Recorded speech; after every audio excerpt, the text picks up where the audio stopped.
करें। The person you're calling is not answering. Please try later. भजो मुरली मनोहर नंद लाला,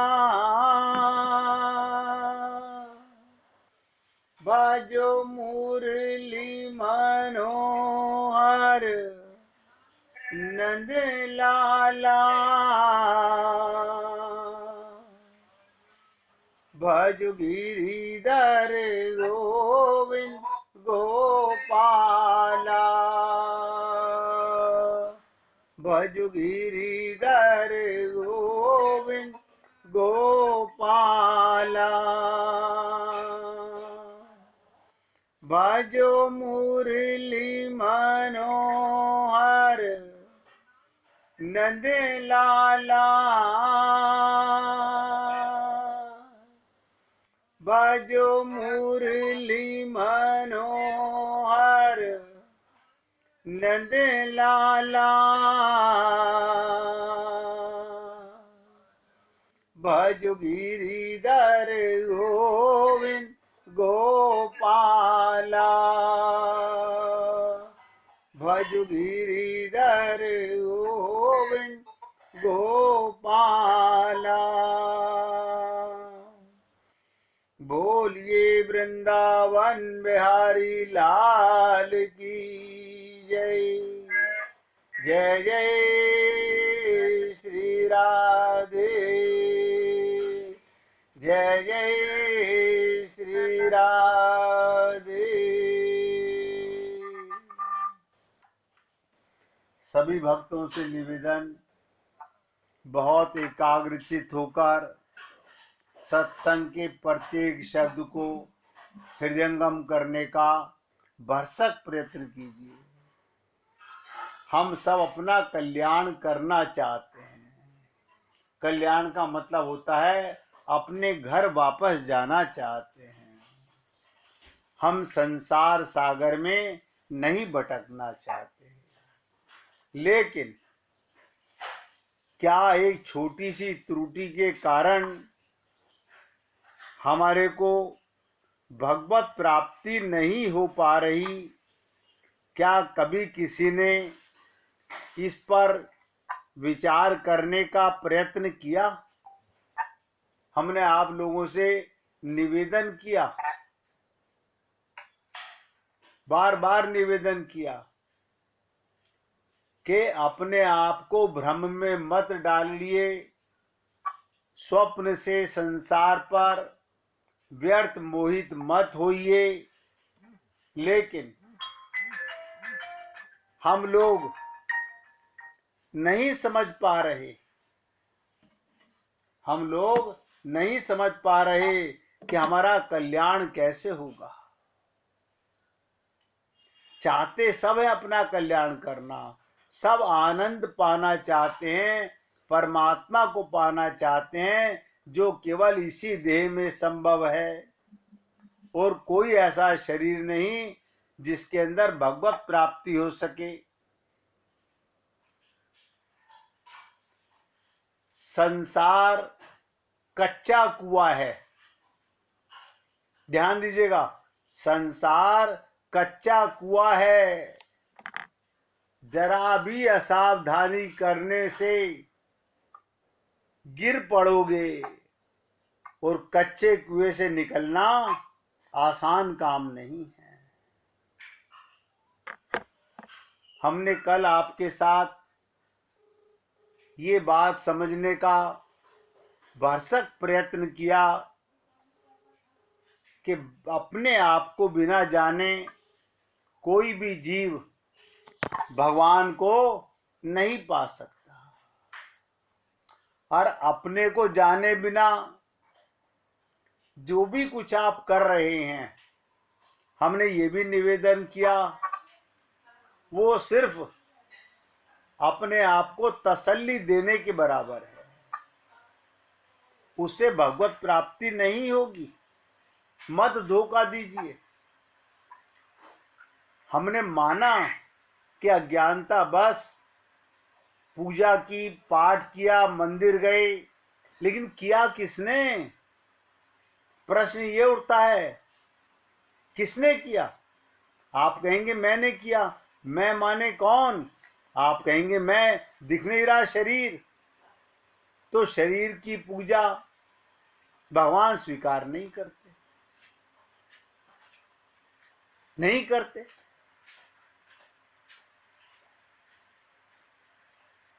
इसीलिए कल मैंने आपके साथ में बहुत गहरे प्रश्नों को सरल करने के लिए ये प्रयत्न किया कि किसी भी प्रकार ये जीव अपना परिचय कि मैं कौन हूं ये जान जाए। और जब तक ये जीव मैं को नहीं जानता तब तक केवल धोखा है।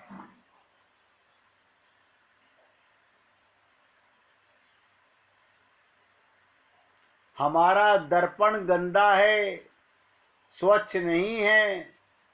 आपको घर के आईने को दर्पण मानते हो, अपने मन को दर्पण नहीं मानते। और सब गाते हैं तोरा मन दर्पण कहलाए। आप सोचिएगा, क्या हमारा मन शुद्ध है, पवित्र है? इसमें किसी के प्रति राग द्वेष तो नहीं है। मन सदा से आपके साथ है, शरीर सदा से नहीं है। ये विचित्र बात देखिएगा, शरीर बार बार बदलता रहेगा लेकिन मन अनादि काल से आ रहा है। इसीलिए वेदों में कहा गया मन एव मनुष्यानाम कारणम बंध मोक्ष। तो कहने का तात्पर्य, कल हमने आपसे बहुत गहरे शब्दों में ये समझने का प्रयत्न किया कि जब तक मैं का ज्ञान नहीं है, मेरे का ज्ञान नहीं हो सकता, मेरे की प्राप्ति नहीं हो सकती, क्योंकि पाने वाला पात्र ही गलत है। मुझे नहीं पता, आप लोगों ने मेरे शब्दों को सत्संग के बाद चिंतन किया कि नहीं किया, मनन किया कि नहीं किया।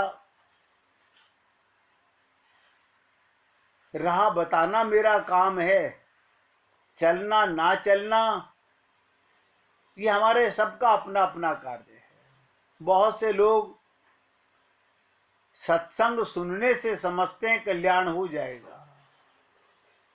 उसके लिए भी मैं कई बार आपसे निवेदन करता हूं, केवल डॉक्टर से दवाई लिखवाने से आप ठीक नहीं हो जाएंगे, दवाई का सेवन भी करना पड़ता है।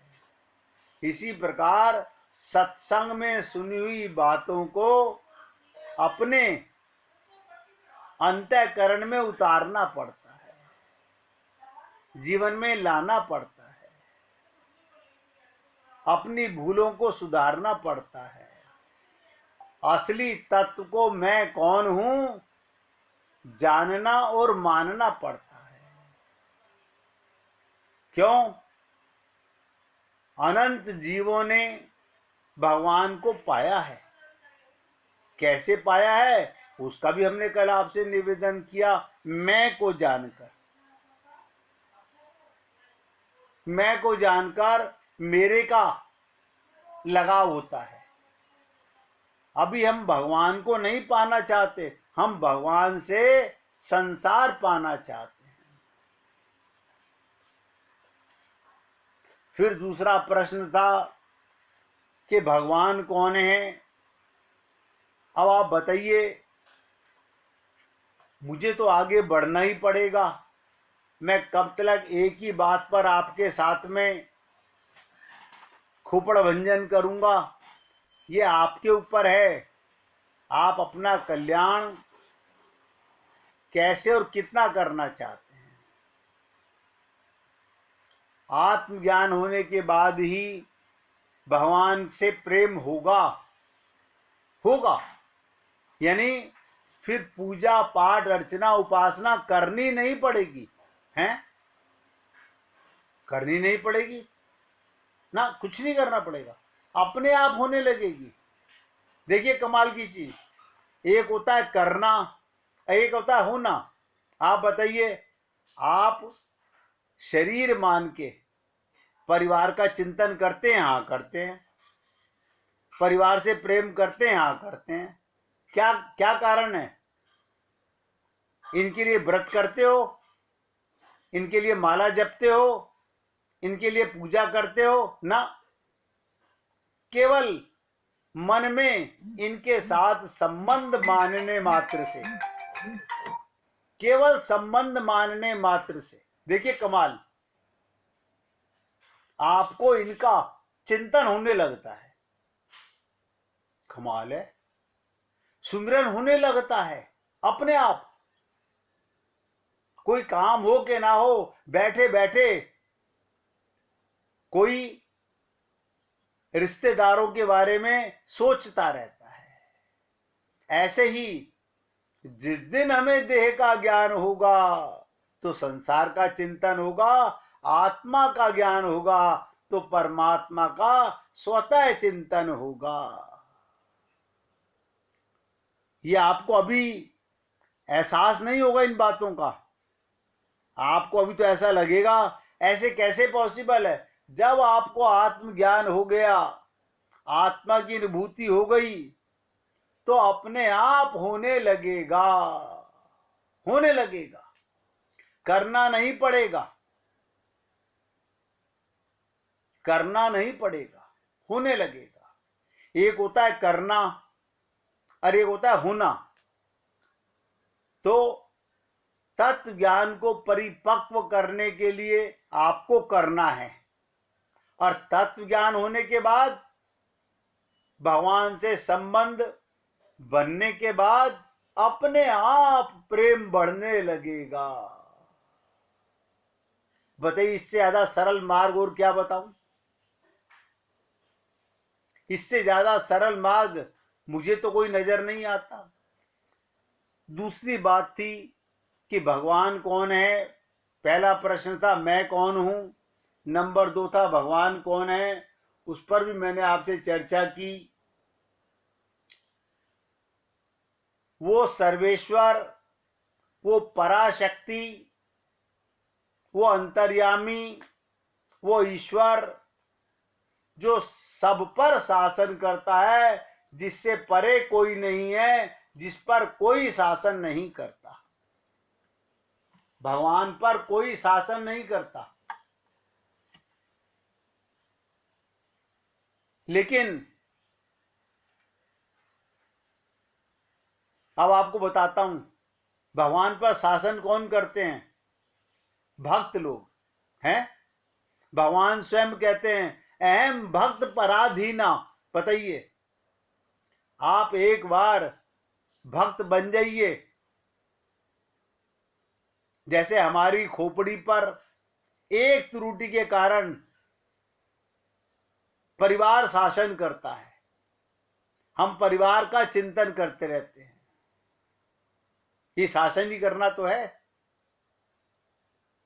ऐसे ही भगवान, भक्त भगवान से संबंध मानता है और भगवान कहते हैं अहम भक्त पराधीना, मैं भक्त के बस में हो जाता हूं। देखिए कमाल, जिसे पाने के लिए अनंत जीवन लगे रहे, पुनरपि जन्नम पुनरपि मरणम आते रहे जाते रहे, न जाने कितनी पूजा पाठ कर ली, आपको पता नहीं है। करोड़ों मन आपने समान भगवान को पाने के लिए व्यस्त किया, मिले नहीं भगवान। क्यों? कुछ दे के भगवान नहीं मिलते, मैं को जान के भगवान मिलते हैं। भगवान किसको मिले? किसी ने पूछा प्रभु भक्त आपको इतना याद करते, बोले कहां करते हैं? करने वाला कौन है इनमें बताओ मेरे को। कौन है जो अपने आप को आत्मा मान के मुझसे संबंध बना के मुझे याद करता है? आप दो चीज को मैं नहीं मान सकते, या तो आप आत्मा को मैं मानोगे या आप शरीर को मैं मानोगे। और मैंने आपसे कई बार ये निवेदन किया, जब तक ये त्रुटि नहीं मिटेगी, ये अज्ञानता नहीं मिटेगी, इस जन्म में मिट जाए। कैसे मिटेगी? आपके चाहने से, आपके चाहने से मिटेगी। आप चाहोगे मेरा इसी जन्म में कल्याण हो जाए तो कल्याण हो जाएगा। क्यों? भगवान तो कृपा कर चुके, मनुष्य शरीर दे चुके, संतों का संग करा चुके। हम वो काम नहीं कर पा रहे जो हमारे करने का काम है। हम वो सब काम कर रहे हैं। हम गंगा जी में स्नान कर रहे हैं, अपने मन में गोता नहीं लगा रहे, अपने आप को नहीं जान रहे। ये त्रुटियां मिट जाएं तो भगवान का ज्ञान, हमने कहा भगवान से परे कोई नहीं है, आपका संबंध केवल भगवान से है। शरीर मानकर संसार से माना हुआ है नहीं, नहीं है। मैं कैसे कह दूं इनसे संबंध है? हाँ, आपके शरीर का इनसे संबंध है।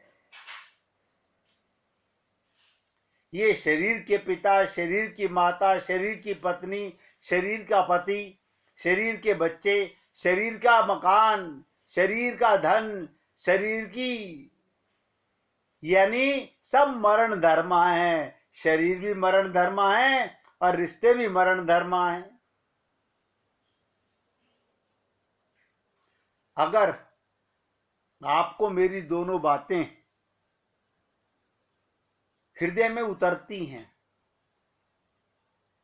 मैं का ज्ञान होता है और भगवान कौन है ये समझ में आता है, वो भगवान जिसे पाकर ही हम अपने लक्ष्य को पा सकते हैं। धन पाकर कोई लक्ष्य को नहीं पाता, मान सम्मान पाकर कोई लक्ष्य को नहीं पाता। ये तो धोखा है। तो तीसरी बात पर मैं आपसे चर्चा करूं। पहले मैं को जानो, मैं कौन हूं और भगवान कौन है। जब तक मैं का ज्ञान नहीं है तब तक भगवान का ज्ञान नहीं है, क्योंकि भगवान को जान कौन रहा है?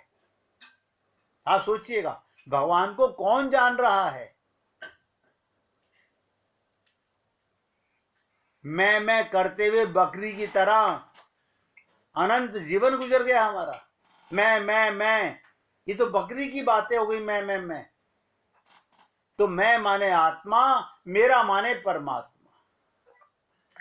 अब तीसरी बात पर आज आपसे चर्चा करने का प्रयत्न करूंगा। और तीसरी बात पर चर्चा करने से पहले एक चीज और आपसे निवेदन करूंगा कि ये संसार का भ्रम, माया का भ्रम, ये क्या है?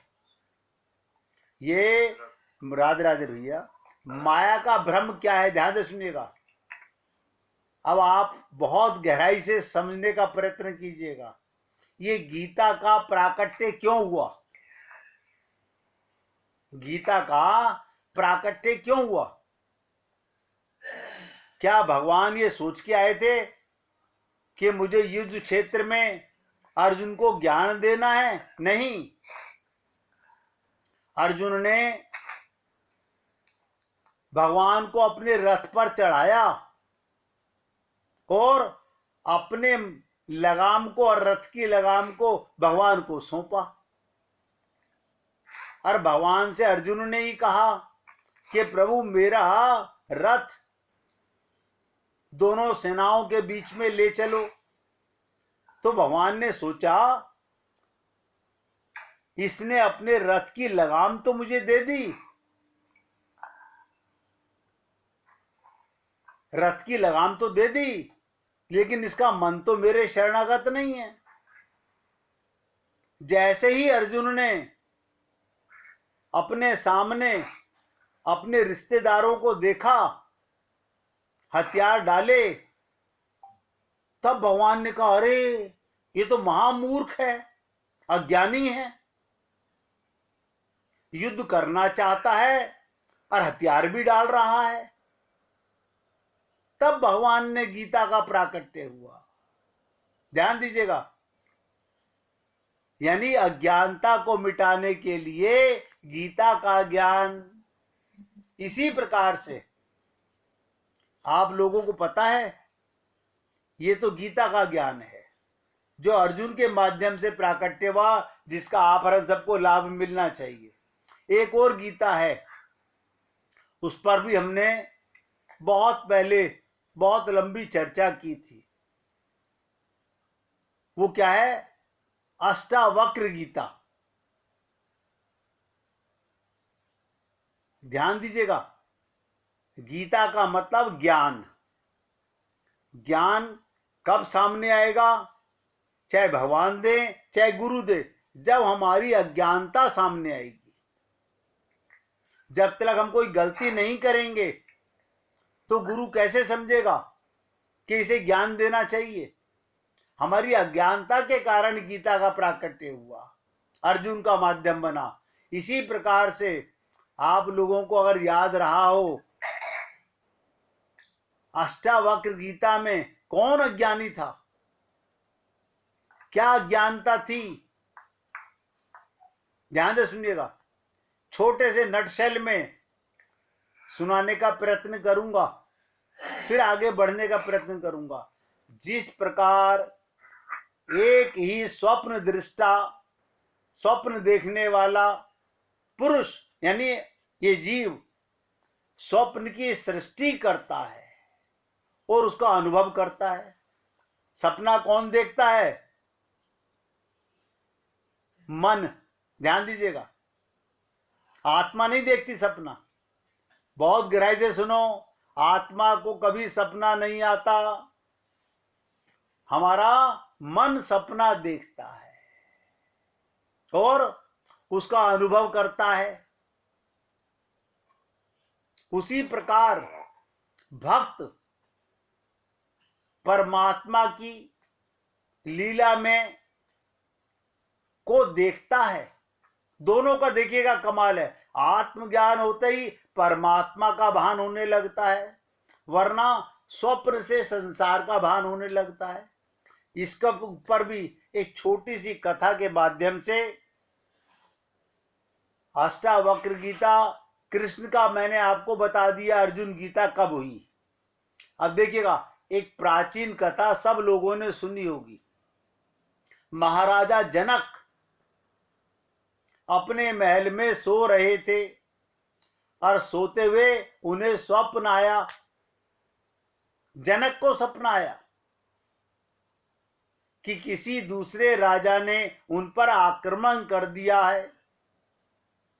देखिए कमाल, सपना है, सपने पे कोई बंदिश नहीं है। जब राजा जनक थे, उन पर कौन हमला करेगा, लेकिन सपने पर व्यक्ति मन में न जाने क्या क्या सपने देखता है।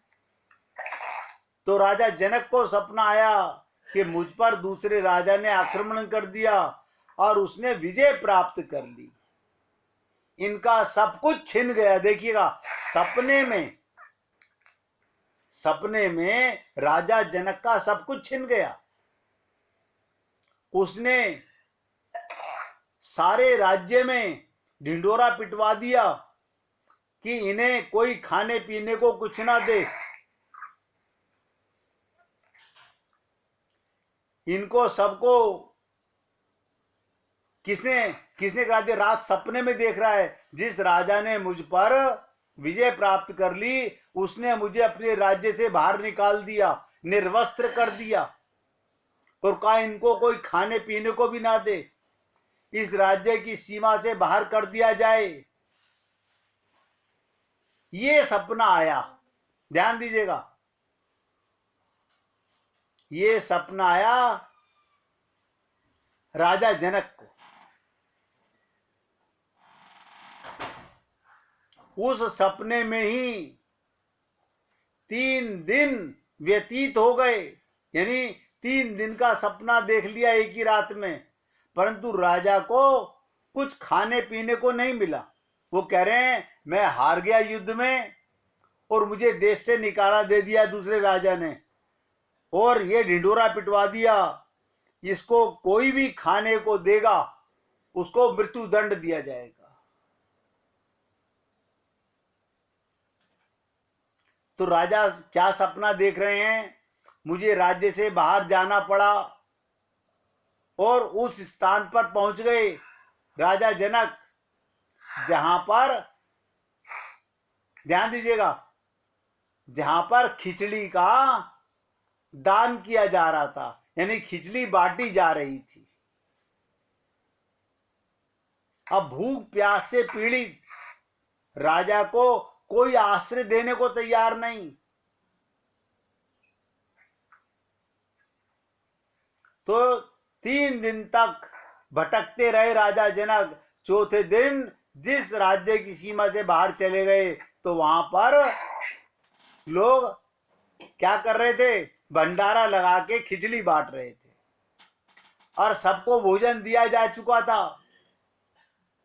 और राजा जनक रोते हुए से, क्यों, जब आदमी राजा हो या भिखारी हो, जब प्राण निकलने को होते हैं, ये सपने में ही देख रहे हैं, जाग के नहीं देख रहे, कि रात सपने में 3 दिन के बाद जब मैं चौथे दिन बाहर निकला राज्य से और मैं भूख से तड़प रहा हूं, कुछ मांगने का निवेदन किया तो अन्न बांटने वाले ने कहा अब मेरे पास कुछ नहीं है, खिचड़ी की खुरचन बची है, भगोने में केवल खिचड़ी की खुरचन बची है।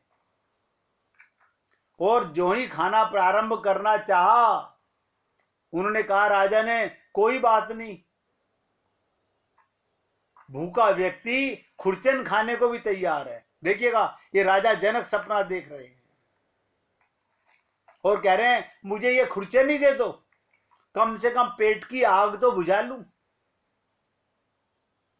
और जैसे ही राजा जनक ने सपने में वो खिचड़ी खानी, मुंह के लिए बढ़ाई, तुरंत एक चील ने झपट्टा मारा और सारी खिचड़ी गिर गई, वो खिचड़ी की खुरचन भी गिर गई। और सपने में ही राजा जनक जैसे ही खिचड़ी गिर गई तो जोर से चीखे। ये चीख सपने की थी, सपना टूट गया। इसी पर अष्टावक्र गीता बनी है। इस पर भी YouTube पर हमारे 227 लेक्चर हैं, बहुत से भक्तों ने सुना है।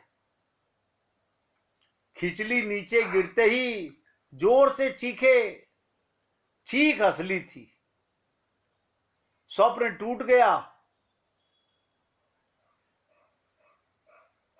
राजा जाग गए, राजा की ये चीख महल में सुनी लोगों ने, तुरंत रानियां, नौकर चाकर, दास दासी भागे आए। आप भी कभी सपने से डर के जागे तो घर वाले पूछते क्या हुआ क्या हुआ, 1 मिनट कीर्तन कीजिए, फिर अष्टावक्र गीता की आपको स्वप्न के संसार की चर्चा सुना रहा हूं।